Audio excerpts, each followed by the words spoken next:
This is Steve Ridgel, and our preacher at Hillcrest in Abilene, Hillcrest Church of Christ, where I'm on staff. Our preacher, Nathan Burr, recently preached the gospel according to Moses. And it was really good. He just took the end of Exodus 2, and God's people are enslaved, and it's hard. Everything's getting doubled up, their workload. And he reads right at the end of Exodus 2, and I'm just going to read this to you. He talked about four verbs, and here they are. It's their cry for rescue from slavery came up to God, and God heard their groaning. God remembered his covenant with Abraham and Isaac and with Jacob. God saw the people of Israel, and God knew. Well, that's great, and we're going to talk about those some, but I want to back up, and there's two verbs that come before the four verbs that are kind of the gospel. And here it is, starting at the very end of Exodus 2. During those many days, the king of Egypt died, and the people of Israel groaned because of their slavery and cried out for help.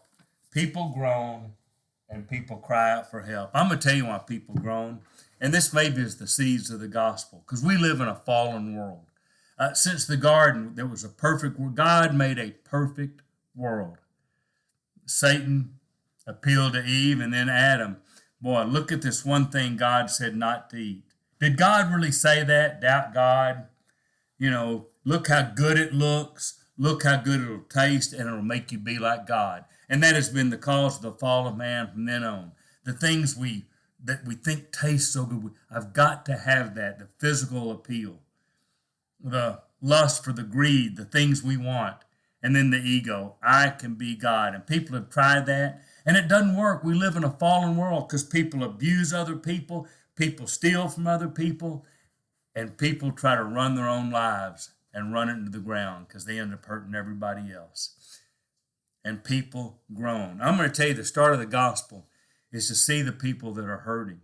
And then at the end of Exodus, they cried out. There are people, they may not know much about God. They may have only been to Bible school maybe a couple of times when they were a kid, maybe never been to Bible school, but something in them says there has to be something different. And if they've even heard a word about God or Jesus, sometimes their cry is, God, if you are real, just let me know. Jesus, if you are out there, please help. And that's the genesis of the gospel. People realizing, man, I'm in trouble. I'm groaning. Life is not working. I cannot tell you how many people who reach for Jesus, who it starts with, I knew the life I was living just wasn't really working. That's right. Lots of us have been there.